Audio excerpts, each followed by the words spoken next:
Ici maintenant 95.2, ici maintenant Point Info pour nous écouter, nous regarder via Internet. Aujourd'hui nous allons parler non pas de revue de presse internationale puisque Pierre, comme je l'ai déjà dit, est en Italie. Nous allons parler du Codex Alimentarius avec notre invité Alexandre Rouget. Alexandre, bonjour. Bonjour Laurent. Très heureux de vous avoir parmi nous. Vous êtes l'auteur d'un article paru dans le dernier Nexus sur le Codex Alimentarius. Alors on en entend parler depuis très longtemps, en tout cas pour ceux et celles qui s'y intéressent un petit peu, notamment avec des revues bien spécifiques qui l'ont mentionné à différentes reprises. Seulement là, on arrive à un tournant. On va d'abord définir ce qu'est ce codex, d'où il nous vient, et puis de voir ce qu'il met en place petit à petit. Alors, Alexandre, vous êtes journaliste. Je vais de prime abord vous demander de nous expliquer d'où sort ce Codex Alimentarius, qu'est-ce qu'il signifie? C'est une émanation de deux organismes de l'ONU. D'une part la FAO, qui est l'organisation des Nations Unies pour l'alimentation et l'agriculture, et d'autre part de l'OMS, l'Organisation mondiale de la santé, qui en 1962 ont débloqué des fonds pour alimenter, pour financer des divers comités d'experts qui sont une vingtaine et qui se réunissent périodiquement et qui sont chargés de rédiger des normes techniques contraignantes pour tout ce qui a trait à la production, à la transformation, au conditionnement de tout ce qui est alimentaire, agroalimentaire dans le monde. Alors, ce Codex Alimentarius, normalement, aurait dû prendre effet de prime abord fin 2009, début 2010. Qu'est-ce qu'il en est exactement depuis donc 1962? Quel a été son parcours finalement dans le but que s'est fixé la FAO avec l'OMS? On peut penser que c'est une bonne chose de prendre soin de la manière dont nos aliments sont conditionnés, de la manière dont ils sont fabriqués. Sur le papier, ça peut être une bonne chose. Notamment eu égard aux intentions qui ont été affichées dès le départ de la part des promoteurs du codex. Le problème, c'est qu'en général, on est plus dans le fait ce que je dis, pas ce que je fais, et que la mise en avant d'intentions manifestement louables et positives, en gros, n'est qu'un cache-sexe. Enfin, c'est pas exactement le but qui a été annoncé de prime abord, qui est poursuivi manifestement. Alors pourquoi manifestement? Qu'est-ce qu'en pensent déjà les différents gouvernements, puisque le nombre d'experts réunis pour le Codex Alimentarius à travers le monde, chaque gouvernement à travers, en tout cas tous ceux et celles qui ont signé au sein de l'ONU, ont leur mot à dire. Oui, ça concerne tous les pays membres de l'ONU, donc les 192 ou je sais pas combien qui sont. Donc oui, tout le monde est concerné, mais c'est les instigateurs du codex ont fait en sorte qu'effectivement que tout le monde soit concerné, puisque pour que aucun État ne puisse se dérober en disant j'étais pas au courant de telle décision que vous étiez en train de préparer, donc je suis pas d'accord pour la valider et je refuse de l'appliquer en ce qui concerne mes propres importations alimentaires ou ma propre production alimentaire. Pour parer à ce risque de dérobade, les instigateurs du codex ont bien fait en sorte que chaque pays soit informé et qu'il ne puisse pas faire comme s'il n'était pas au courant de ce qui était en train de se tramer. D'accord. Et ça remonte grosso modo à la fin du cycle de l'Uruguay, qui a vu la naissance de l'OMC via les accords de mondialisation, qui ont été signés à Marrakech en fin 94 et début 95. Et dès cette époque-là, il a été clairement établi que effectivement aucun pays ne puisse faire semblant ou réellement ignorer la teneur des réunions des comités codex et la teneur des décisions qui y étaient prises et des normes qui étaient édictées dans le domaine de l'agroalimentaire.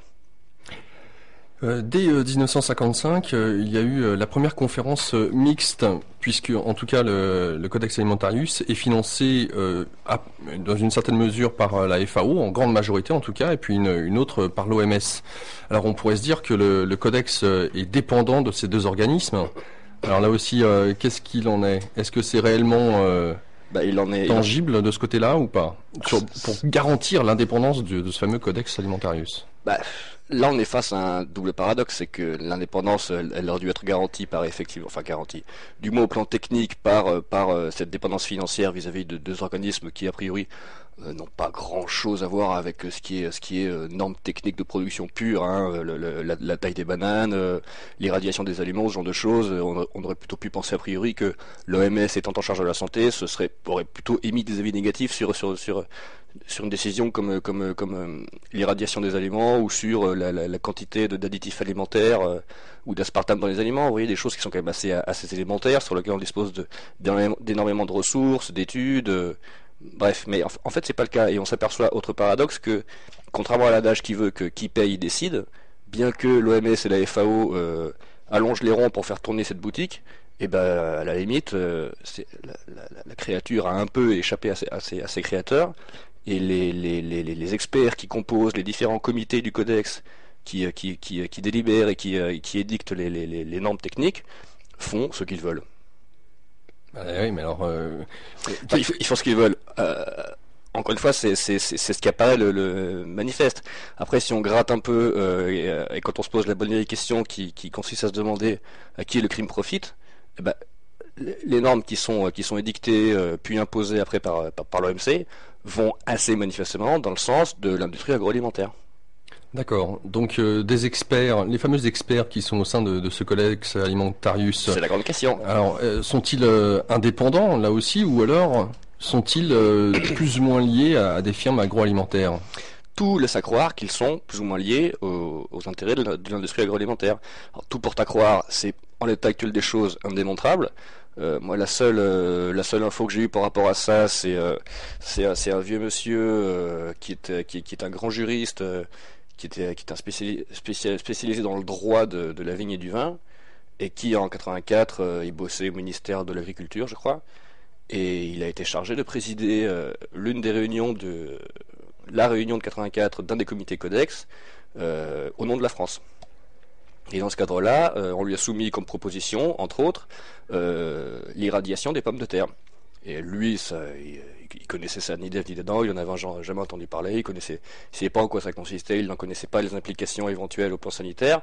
Donc il s'est retourné sur les experts qui étaient 120 ou 140 qui composaient la délégation française.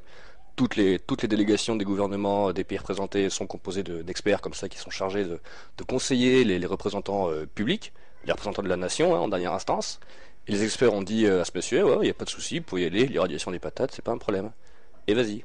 Et ça se passe comme ça à chaque fois. Ce sont les experts qui, effectivement, c'est pas eux qui décident à la place des politiques, mais comme les politiques sont absolument incompétents et ignorants là-dessus, et on peut même pas les en blâmer puisqu'ils ont quand même pas le temps de se farcir des connaissances, d'atteindre tel niveau d'expertise sur des domaines aussi pointus, ils s'en remettent entièrement à l'avis des experts.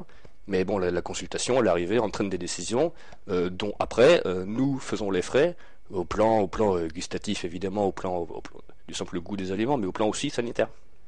Alors pour illustrer peut-être ce que vous venez de dire, on pourrait parler de Philippe Vasseur, qui travaillait fin 95, début 96 en tant que ministre. Enfin, il travaillait au sein du ministère de l'Agriculture de l'époque. Philippe Vasseur était le ministre de l'Agriculture. Il était le ministre de l'Agriculture. Bon, bah voilà, ça c'est une chose. Il s'est retrouvé plus ou moins en confrontation avec Gilbert Jolivet. C'est pas Vasseur, c'est l'un de ses collaborateurs auprès de la FNAB, la Fédération nationale de l'agriculture biologique, qui s'appelle Alain Guyot et qui est vigneron dans le Mâconnais, entre autres. Et si vous voulez raconter l'anecdote... non, je vous en prie, vous connaissez certainement mieux le sujet que moi. Donc ils ont tous les deux en tout cas eu entre Guillot et donc Jolivet, ils ont eu l'occasion d'avoir une discussion, et voici ce qui s'est dit. En ce qui concerne les additifs et les conservateurs, je ne suis pas sûr que ce soit accepté en haut lieu. Donc ça, il s'agit pour d'Alain Guillot qui s'exprime. Non, c'est Gilbert Jolivet qui explique à Guyot que effectivement l'étiquetage précisé sur l'emballage des aliments de la quantité exacte et de la nature exacte des additifs et des conservateurs, et donc des adjuvants chimiques qui y figurent, ça risque d'être relativement mal accepté en haut lieu. Et donc Jolivet l'avertit en lui disant: vous voulez dire la vérité aux consommateurs sur ce qu'ils mangent et sur ce qu'ils boivent? Qu'est-ce que vous cherchez, la révolution? Là-dessus, Guillot lui répond: là on ne va plus être copains. Alors là-dessus, Jolivet tente de se faire plus convaincant. Il pose fermement la main sur l'épaule de son interlocuteur, le regarde bien au fond des yeux et lui dit: n'allez pas trop loin, n'allez pas trop loin. Donc cette anecdote a été rapportée par Alain Guillot, qui rejoint de nombreux autres cas de menaces plus ou moins explicites. Ouais. Voilà, mais pas seulement dans le domaine agroalimentaire. Il y a eu Claude Bourguignon, le célèbre ingénieur agronome, qui s'est fait dégager de l'INRA et qui s'est fait mettre des bâtons dans les roues avec son épouse parce qu'ils ont mené des recherches qui n'allaient pas du tout dans le sens de l'INRA, mais c'est-à-dire des gens qui financent l'INRA. Et il est quand même assez étonnant que par rapport à ça, on ne sache même pas l'origine du financement d'un organisme comme l'INRA, mais qui est à 80% privé. Et donc là, en l'occurrence, qui paye décide. Et les mecs qui financent l'INRA sont assez attachés au fait que les chercheurs de l'INRA fassent des recherches qui vont dans le sens des productions en amont. Donc Claude Bourguignon, à une époque, il faisait une recherche sur je ne sais plus quelle variété de céréales qui donnait de bien meilleurs résultats que les variétés cultivées actuellement. Et bon, on lui a fait comprendre qu'il serait peut-être un peu plus intelligent de sa part de passer à autre chose, quoi. Donc le Codex Alimentarius qui est financé en grande partie par l'OMS, et puis non pardon, je crois que c'est l'inverse, la FAO d'abord la FAO et après l'OMS. Et l'OMS dans une moindre partie. Ouais. Et on s'aperçoit que finalement les directives qui sont prises au sein du Codex Alimentarius sont faites non pas apparemment tant pour protéger les aliments, mais au contraire pour servir l'agro-business. Alors ce que je vous propose, ainsi que les auditeurs, c'est une partie d'un zapping qui est passé il y a quelques semaines de ça. Ça dure 1 minute 30. On l'écoute. C'est concernant justement l'actualité, la fameuse patate OGM qui a été acceptée, tolérée. Voici ce qu'on découvre, et notamment concernant les vaccins. Pour la première fois depuis 12 ans, l'Union européenne autorise la culture d'une pomme de terre OGM qui sera destinée à l'industrie et l'alimentation animale. Quand on fait un champ de pommes de terre, une année avec éventuellement cette variété transgénique, l'année d'après on met une autre, et on ne peut pas ramasser toutes les pommes de terre dans le sol, donc il y aura des contaminations. L'Amflora, pomme de discorde. Autorisée par la Commission européenne, la commercialisation de cette pomme de terre OGM est vivement contestée en France, à commencer par Chantal Joanneau, secrétaire d'État à l'écologie. Nous ne reconnaissons pas l'expertise, dit-elle dans Le Parisien. Selon elle, les experts fondent leur avis sur les analyses fournies par les semenciers eux-mêmes. Certaines affaires ont alimenté les soupçons sur l'indépendance des experts. Ainsi, la responsable du bureau OGM dans l'Agence européenne des aliments a été directement recrutée par le fabricant d'OGM Syngenta en 2008 pour superviser les nouvelles demandes d'OGM. Créer des maladies, cela revient à faire croire à des gens sains qu'ils sont malades. En élargissant les critères des maladies, on fait en sorte que les hauts et les bas de la vie quotidienne deviennent les symptômes d'une maladie, tout cela dans le but de prescrire beaucoup plus largement des médicaments. L'actuelle présidente du Haut Conseil chargé d'évaluer les OGM vient de se voir offrir un siège au prochain conseil d'administration de l'industriel du médicament Sanofi-Aventis. C'est justement ce Haut Conseil qui devra bientôt se pencher sur la nouvelle pomme de terre OGM. Voilà donc court extrait qui est relativement parlant, si on peut dire. Alors bien sûr, on pourrait dire, mais la radio ici maintenant fait une généralité. Non. Ce n'est qu'un extrait, en tout cas des faits. Mais pour revenir au Codex Alimentarius, eh bien, on peut se poser des questions. Alors, en quoi est si important ce codex ? Pourquoi est-il si important, en tout cas pour nous consommateurs ? Mais enfin, par parenthèse, votre petite compilation, votre petit zapping, c'est exact. Enfin, ça dit tout ce qu'on vient de dire en 15 minutes. Ça dit tout en 30 secondes. Enfin, tout est là. Après, il n'y a plus de questions à se poser. Enfin, le conseil d'administration de Sanofi, enfin, le Syngenta et tout. Enfin, les mecs, ils se cachent même plus, quoi. Ça devient, franchement, ils passent en visage découvert et vu au sous de tout le monde. Et ils en ont rien à foutre, quoi. On en est quand même à un point de. Bon, pourquoi le codex est important ? Parce que ils font en sorte d'avoir le contrôle en droit, hein, donc juridique, et aussi en fait, c'est-à-dire dans la vie pratique, ce que vous pouvez ou pas manger, même pas ce que vous devez ou si vous avez le droit si vous pouvez vous procurer tel ou tel type de nourriture. Si c'est pas du totalitarisme, ça je me demande bien ce que c'est, quoi.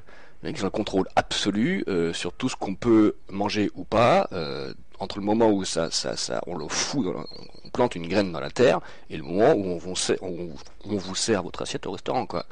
Et à aucun moment entre ces deux étapes, on ne peut échapper aux normes codex. C'est quand même pas mal, quoi.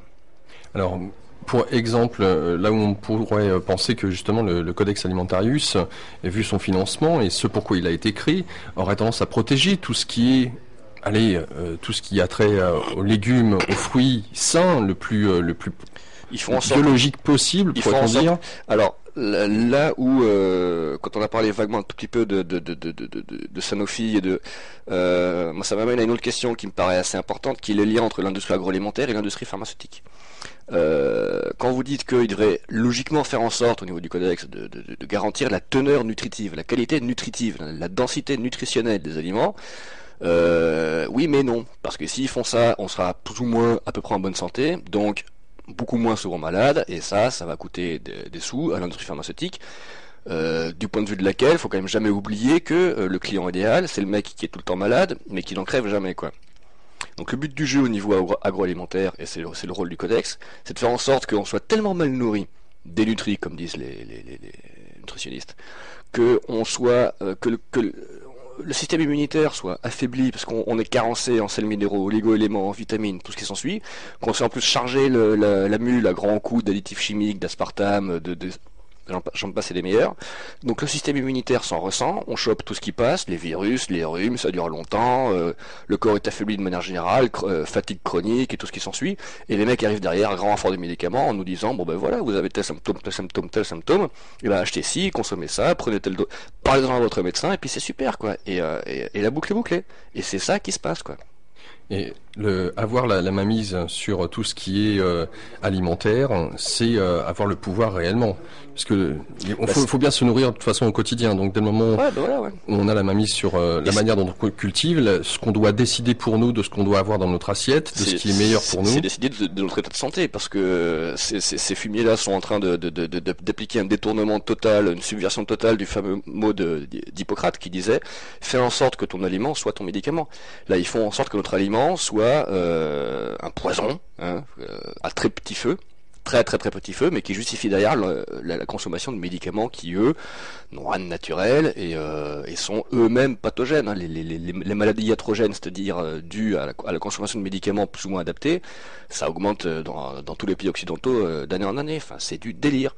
Les mecs, ils empoisonnent la population occidentale et mondiale qui va suivre.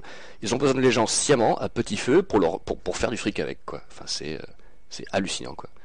Qu'est-ce qui vous a porté pour aborder ce codex alimentaire? La rencontre avec Alain Guyot, donc le vigneron du Mâconnais là, qui s'est frité avec Gilbert Jolivet à l'époque au sein du ministère en 94-96.